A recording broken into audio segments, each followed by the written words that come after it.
Here's a slightly more practical and affordable little gadget. The Amazfit Neo is a capable budget fitness smartwatch in a retro body. Now, you know the retro body caught my attention because I was always such a fan of that look. I was always such a fan of the G-Shock since I was a kid.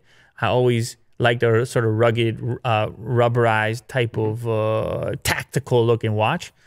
And one of my biggest, well, I have a couple complaints about smartwatches. Battery life drives me crazy on many of the modern ones, and also too much tech where it can be disruptive or something like this. Getting too many notifications. Then I end up turning off the notification. I'm like, why am I wearing a smart? You see how it goes? So the fitness side is obviously interesting.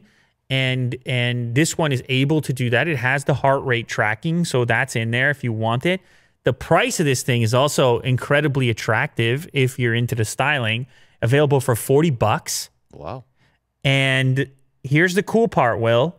Because it's kind of low-tech, high-tech, smartwatch / old school watch look, it's got tons of battery life. Apparently, typical users will see around 4 weeks between charges. 4 weeks, that's a month, Will. It is. 4 weeks is a month. You never got to charge the thing. You just use it. You track your fitness. You got your water resistance. You got your activity tracking. You got your sleep tracking.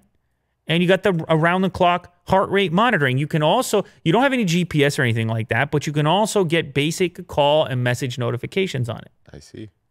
And so it's kind of a nice little in-between. Yeah. And it's $40. Would you wear this? Yeah, I'll give it a shot. Yeah, okay. I'll try it out.